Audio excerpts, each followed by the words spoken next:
Tantor Audio, a division of Recorded Books, presents The Crime Beat, Episode 6, Paris, by A.C. Fuller. Narrated by Emily Sutton-Smith. Chapter 1. Thursday. General Guy, the shot was not possible. C'est impossible. The shepherd pressed the phone to his ear, eager for a reply. He looked out the window. Snow fell softly, piling on the frozen lawn in front of the École de Paris across the street. The tracks of 5 men had left a path leading into the famed Paris School of Economics. One of the 5 men had been his target. The target he'd failed to kill. He ran a hand down the barrel of the custom-made .50 caliber rifle in his lap, petting it like a cat to give him comfort. A gust of wind blew through the small opening in the window, and he shivered. "General Guy, are you still on the line?" General Guy spoke. "The target is inside?" "Oui, as far as I know. He entered moments ago. There is movement on the 5th floor." "Through windows?" "Précisément." "Is there a shot?" "No." The absurd modern architecture of the École de Paris blocked all lines of fire. The building had colorful, narrow windows set at odd angles that left no clear view into the building. That's why the shepherd and his brothers had planned the shot as they had. The annual Christmas Eve brunch gathering of economic heavyweights never had much security. Until today. Around the world, men like David Fontes were afraid, and with fear came extra protection. "What do you suggest, General?" While the shepherd waited for a reply, he mentally recited the words. An international brotherhood, united by General Guy for a singular mission, to end the Great Replacement, to restore the sovereignty of nations, to birth a new era of freedom. He felt no shame in failing General Guy. There was mutual respect between them. Not enough for the shepherd to proceed on his own, but enough to report what had happened honestly and reassess the situation. He was a soldier awaiting the next command, but the long silence on the line worried him. Another icy breeze snuck through the window, and he raised his jacket collar against the cold. General Guy said, "Tell me exactly what happened." The shepherd explained. As expected, the limousine had been traveling south on Boulevard des Maréchaux and turned right on Rue de la Tombe Issoire. That's when everything went wrong. His target hadn't slipped out of the limo onto the sidewalk and walked the 30 feet to the entrance. Instead, 2 men had gotten out, each holding a large umbrella. Then 2 more men, also with umbrellas. The 4 men stood close together near the rear door. The snow had come fast, landing on the 4 umbrellas covering the 4 men. Further obscuring the shot was a large tree strung with Christmas lights that stood near the parked car. David Fontes had exited the limo and hustled into the École de Paris, a man on either side of him, plus 1 in front and 1 behind. Only the lower portion of his legs had been visible. "C'est impossible," the shepherd concluded. "We can't deviate from the schedule. Security will only grow tighter." "What would you have me do? There is simply no shot." "Did you bring backup?" A black duffel bag sat next to him. "Oui." "Then you know what to do." The shepherd considered as he glanced again at the blur of movement behind the colorful windows. "It's too uncertain." "You'll have to go in." A twinge of annoyance bubbled up within him. He'd argued for a different location, and he'd been right. Damn modern architecture. As ugly as it was pretentious, and now it had cost him dearly. France really was going to hell. "I go in, I may not come out." General Guy said nothing. The shepherd thought. That morning he'd felt the first twinge of doubt when reading a new theory about the 9 murders that had spread online. It had made its way onto French TV, and, as he'd packed his duffel bag, he'd listened to the report. His cause was just and right, but that didn't mean others weren't benefiting from it as well. "These series on the internet, on TV, they are false." "All of them. False. I think you refer to one in particular." The shepherd was on high alert for a change in General Key's tone, but the voice modifier made his words sound similarly warped and tinny. "Oui." "False. Ebo Kane was one of the targets we considered. Hardly a mastermind. The reporter behind those lies will be, well." The shepherd knew a threat when he heard it. He'd read the article, but hadn't checked the byline. If General Key had said he was coming for the reporter, then he was.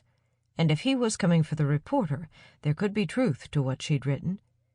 But never mind. Whether or not there was truth to it, David Fontes deserved to die. "If I don't make it out, will you call my mother? I'm supposed to be there for church and Christmas dinner." Their tradition was a late dinner after Christmas Eve church services. Roast turkey with chestnuts, oysters, foie gras, and cheeses. For dessert, bûche de Noël, rolled chocolate sponge cake. "I will." "You'll take care of her?" "I will." Then it was decided. He'd storm the building. "I am the good shepherd. The good shepherd lays down his life for the sheep." "Thank you, shepherd." The line went dead. He stashed the phone in the duffel and pulled out binoculars, training them on the 5th floor of the building across the street. The largest conference room. The colored glass revealed movement but no faces. He guessed there were 70 or 80 people inside, including the 4 security guards who'd led David Fontes in under the umbrella shroud. There was no security at the front entrance. It made sense. This was a college of economics, not a bank or high-value target. The 4 flights of stairs were empty. Most of the school was on break. Security cameras monitored the stairwell landings, but he doubted extra security had been added. Had the head of the World Trade Organization been leading a gathering of world leaders in Geneva, or even participating in a regular council meeting, things might have been different. But this was a celebratory Christmas Eve brunch. The 4 umbrella guards had been deemed enough. He cracked the door and peered down a long hallway that dead-ended and turned right. He'd seen the blueprints. After the turn, the hallway continued for 10 meters before reaching the meeting room. Once he made that turn, he'd be committed. He let the door close and crouched on the stairwell landing, duffel bag in his lap. He pulled out 2 handguns, a Glock 19 and a Beretta 93R. 2 different weapons with 2 slightly different purposes, but using the same 9mm rounds. The Beretta was the older of the 2 and the lesser weapon, but he was fond of it for no other reason than nostalgia. The first 5 or 10 years protecting presidents had been some of his happiest. After leaving the Groupe de Sécurité de la Présidence de la République, he'd purchased the gun used for only 50 francs. It was a twin of the service pistol he carried during his 15 years of service in the GSPR. Back then, he'd been Augustin Gustave Berger, Frenchman, patriot, hero, and he'd served France by protecting 4 presidents. Each had a code name, and he'd addressed them humbly at the time. When he'd been dishonorably discharged for posting negative comments about the French president on an internet message board, everything changed. He now knew the men he'd once protected as François, Jacques, Nicolas, and Emmanuel. They were the men who'd given France away to Europe. He'd argued with General Key that the last of these men, the current president of France, should be one of their targets, but the general had rebuffed him. Too risky. The president was a puppet, Better to focus on the leaders who pulled the strings behind the scenes, the men and women to whom he is beholden. He stuck the Beretta in his belt and pulled a smoke grenade from the bag. He put on goggles. He left the duffel bag in the stairwell and cracked the door again. Still clear. Glock 19 in his right hand, held inconspicuously at his waist, he strode into the hallway. After only a moment, the sound of heavy footsteps startled him. He spun on his heels. Guards. The plan was already going to shit. But they weren't real police, just losers in uniforms. "Qui êtes-vous?" one asked. The other guard's eyes widened as he noticed the Glock, then shifted his eyes to the smoke grenade. The shepherd had two options. He could bolt for the corner and make it out of sight, but they'd likely be right on his heels. If they had the guts to follow him, they could shoot him in the back before he made it to the double door. Then again, only one of the two guards had a gun. Even if he made it into the conference room before they reached him, they could cause problems. But if he dealt with them now, he'd be giving himself up. The shots would be heard in the meeting hall, and he'd lose the element of surprise. The guard on the left decided for him. He had no weapon, but he did have a radio. A kid of no more than 25, he grabbed his radio with a trembling hand and raised it to his mouth as the shepherd raised the Glock. He waited for the security guard's hand to reach his mouth, hoping he'd reconsider. Time stopped in the moment before he depressed the call button. The shepherd met his eyes, shaking his head slightly, as if to say, "Don't do this." The guard touched the radio button with his finger. The shepherd fired. The high-velocity hollow point round knocked the kid back, a single shot through the heart. He was dead before he hit the ground. The other guard was older, with ruddy cheeks and a round face that made him resemble a dumpling. He didn't reach for his gun. The shepherd guessed that he never had. Instead, he took off down the hall, and the shepherd shot him in the back. He took a few strides forward and fired another round into the back of his head to be sure. Noise erupted from the meeting room. He turned and jogged down the hallway, pulling the pin from the smoke grenade as he rounded the corner. 10 meters ahead, the double door swung open. 2 of the umbrella guards stepped out. One reached for his weapon. The shepherd lobbed the grenade upper-handed, leaping to the right as he did. He hit the wall with his right shoulder, aiming the Glock as he fell to the ground. The canister rolled to their feet, releasing gray smoke that rose around their bodies. As they disappeared, he shot 6 times into the smoke, aiming for the spots where their chests had been. A woman screamed, then 2 heavy thuds sounded. He'd dropped them. He pushed himself up and darted through the smoke. He dropped the Glock and pulled the Beretta from his belt. He had to shove one of the dead guards out of the way to get through the double door. Inside, people screamed and ran for the emergency exit on the far side of the hall. His eyes moved to the stage, where the other 2 umbrella guards stood on either side of a short, black-haired man. His target. They had him by his elbows, practically lifting him off the floor as they rushed across the stage. The one on the right was larger. The shepherd dropped him with a double tap in the back. The other one turned and got a bullet in the forehead. The target turned, hands up. "You cannot do this." Around him, people streamed toward the exits. The shepherd had taken out the 4 guards who'd let Fontes in. He doubted any econ students or professors would try to be a hero. He'd enjoy this one. "David Fontes, for your role in selling out the workers of France, I condemn you to die." He aimed and pulled the trigger. Click. Nothing happened. He fumbled with the weapon. The spent casing hadn't ejected after his last shot. The slide was half open with a half-seated round. An instant of panic overwhelmed him before his training took over. He tapped, racked, and cleared the malfunction in less than a second. Not fast enough. When the shepherd looked up, Fontes was on his knees holding a gun. He'd rolled behind the motionless body of the larger of his 2 security guards. Before the shepherd could fire, a bullet hit his chest. It felt like a hard shove, followed by the most intense searing pain he'd ever experienced. He looked down. Blood appeared through his white shirt. He heard a sucking sound, air leaving his lungs. He fell back and crumpled to the ground, blinking furiously through the pain as Fontes jumped down from the stage and pushed for the exit. The shepherd's vision blurred. He rolled onto his belly and closed his left eye, trying to focus on the black suit, the black hair. I am the Good Shepherd. The Good Shepherd lays down his life for the sheep. The screams around him faded. The world closed in to a square patch of black, his target's suit, and an oval patch of black, his target's hair.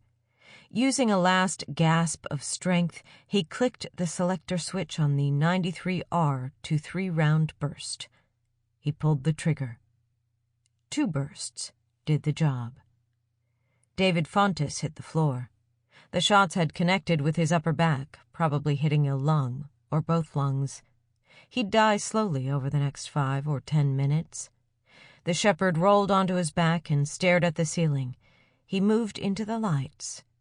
When he closed his eyes, the lights stayed with him, filling his mind. He was the light, had been the light all along. It was odd.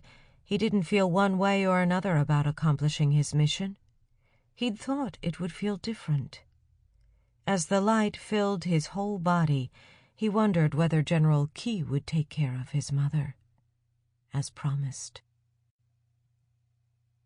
Chapter 2. I can't believe I didn't see it. Cole shook her head slowly. I never thought I'd say this, but thank God for internet mobs digging up old information. Warren leaned his head against the window of the train and let out a long sigh. It's not proof, just another theory. The world outside had gone dark when the train entered the channel. Now they were 200 feet beneath the surface of the water, halfway between London and Paris. The train offered good Wi-Fi, so Cole had spent the last hour reading every reaction to her Ebo Kane story. There were a lot of them. Articles and research were appearing faster than she could keep up with. One theory in particular, hatched by a blogger named One Der, had struck a chord. It's proof, she insisted. General Key is Ebo Kane. The Key is his online name, his initials backwards, I-K, K-I. Might be, but... No, Cole interrupted. Read. She handed him her phone, open to an article about Kane's first social media company, SmartFace, which had grown huge in the mid-2000s before Facebook eclipsed it. His screen name was Key back then, too. People get attached to their early online personas. He thought all evidence was erased when SmartFace went belly up, but obviously not. Warren glanced at the article. The internet is forever. Cole looked out the window, trying to pick out seams in the dark tunnel walls. She imagined the weight of the water above them, the Strait of Dover, pressing down and shattering the tunnel. If that happened, she'd drown like a rat. A new article about her theory appeared every few minutes online. Next to the shootout at the École d'économie de Paris, it was the #1 trending story in the world. Even some TV networks had picked up her theory, though most had yet to vet it. A worldwide manhunt for Chandler Price was underway. As far as she knew, Ebo Kane was not yet being investigated. Despite the irrational fear of drowning, she felt safer in the tunnel. The French media would probably be waiting for her when she emerged in Paris. The screenshots showing Kane used Key as a screen name don't prove my story right, but they're damn good evidence. Warren shook his head. All the stuff I read about your article basically said, yeah, but... I'll write a follow-up, but it'll take a day. I honestly didn't see David Fontes or the WTO as a target, and I don't know how Kane benefits. I'm sure it's there, but it'll take time. She sighed and stared again into the darkness. Warren broke a long silence. This morning, while you were in the shower. I called Sarah." Cole turned, eyebrow raised. "And?" "Back in the day, she and I talked about going to Paris. Said we'd go when Marina was old enough to remember it." He shrugged. "Maybe 7 or 8. Feels like shit to be going now, with you, to look into a murder." Cole shook her head. "More of a slaughter this time. The 5th murder with a half-dozen bonus murders. Sloppy. Getting more desperate?" Warren shrugged. "Or security is tightening, which they had to anticipate." There was irritation in his tone. Cole got the sense he wanted to talk about Sarah. "Sorry, what did Sarah say? She see the video of you saving that kid?" He nodded. "Said stop trying to be a hero. Marina misses you." "What do you say?" "What could I say? She's right. Instead of being a dad, I don't know what I'm doing." Cole brought up the Facebook app on her phone, then remembered something. "You didn't ask her about Bakari Smith, did you? She know you figured out they're dating?" I held back. Wanted to bring it up, but... "Good. That would have been... not good. Want some free advice?" Warren raised an eyebrow. "You want Sarah back, right?" He nodded. "Even though she's been with Bakari, possibly others?" His face grew pinched, but he nodded slowly. "I can force myself to get over that." "Good.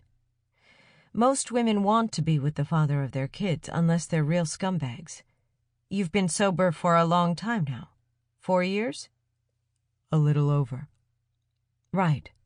You got your life back together." His frown told her he didn't agree. "Well, not exactly together, I guess. No job, traveling around the world with a crazy reporter, but you're sober. You love her, and you love Marina. When you get home, don't tell her. Show her. Put everything you have into being stable and being there for Marina." She paused. "I doubt she's fallen in love. No offense to Bakari, but he isn't in-love material." Warren cracked a small smile. The train's trajectory shifted as it began its ascent. Light appeared ahead, and they exited the tunnel. "France," Cole said. "Never been. Matt and I..." She trailed off. "Speaking of love..." She was back on Facebook, adding new posts to her fake profile.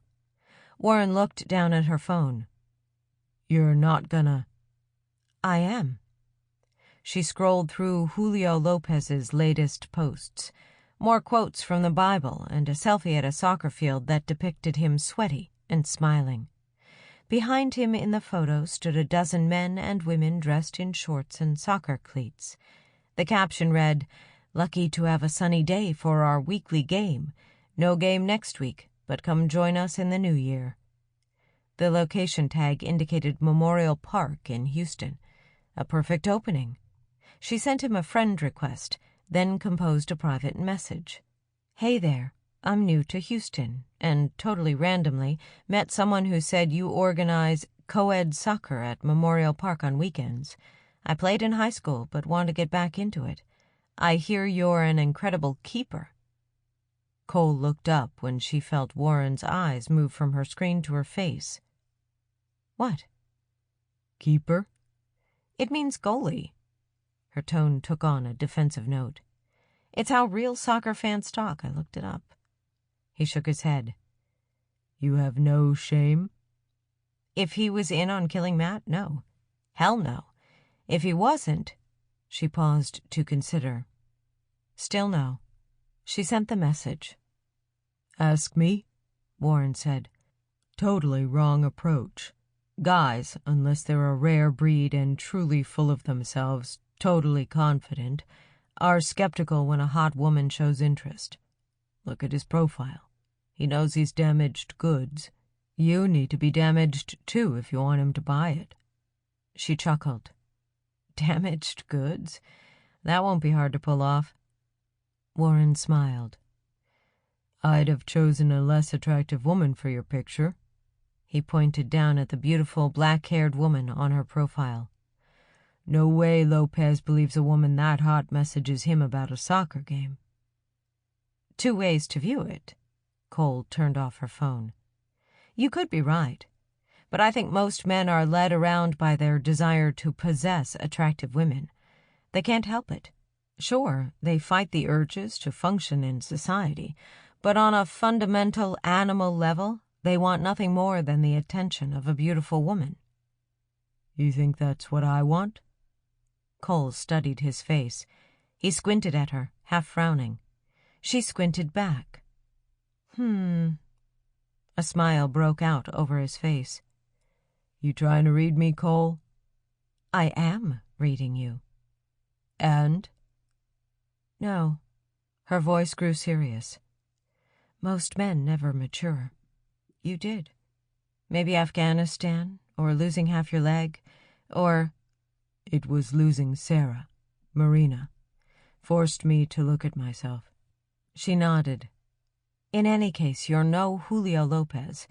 He won't be able to resist the possibility, no matter how slim, that a beautiful woman wants to play soccer with him. Bet I hear back in a couple hours. What then? She shrugged. I chat with him, make him comfortable, get him to confess. Just like that?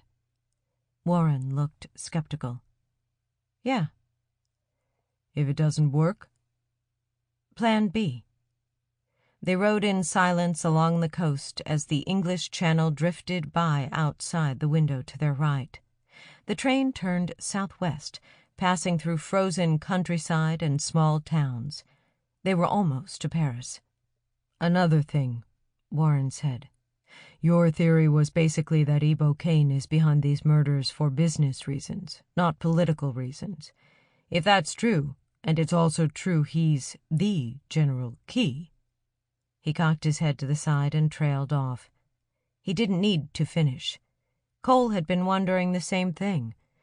Though she was certain she was right about the fundamental facts, there were dozens of unanswered questions, and one stood out. If Kane's motivations had nothing to do with the politics espoused by the extremists carrying out the murders, how had he convinced them to join him? Were they all in on it, or had he manipulated them? The train arrived at the Gare du Nord station in Paris half an hour later. Cole handed Warren his bag from the overhead rack. You reserved a place to stay? Hotel, 3 nights. I figure you go check in while I go to the embassy. Maybe they can tell me something. He'd explained that a few Marine security guards were stationed at the U.S. Embassy in Paris. He hoped to get information about the Parisian shooter, possibly even a contact within the Paris Police Department. If he could somehow connect the dead shooter to École, it would be further proof of Cole's theory. It might break the story wide open. If Kane could be clearly implicated in masterminding even one of the killings, that would be enough to force world governments to act. Think you'll get anything? Cole asked. Warren shrugged. Got a better idea? Cole pulled her bag from the luggage rack and stood in line in the aisle. I guess I'll return some of the media inquiries. Someone might have something to trade that'll advance the story. She'd gotten hundreds of pings since her story went live on the Barker. She hadn't responded to any. The more she said, the more the story would evolve until it was about her rather than Kane. A spotlight on her would only make her job harder. The line began moving, and Warren joined her in the aisle. Cole glanced out the window and stopped short. 2 uniformed officers stood by the door, peering in as if waiting for someone. One was tall and slightly built. His eyes were narrowed on Warren, who fumbled with his bag. As Cole watched the officer, her stomach turned. His eyes moved from Warren to her. A look of recognition passed over his face. He nudged the officer next to him, who stepped forward. Warren? She elbowed him gently in the side, eyes still on the officer's. They're waiting for us. Warren shot a look behind him. The aisle was packed with people and luggage. "We're not escaping." Cole pointed out the window behind. Sample complete. Ready to continue?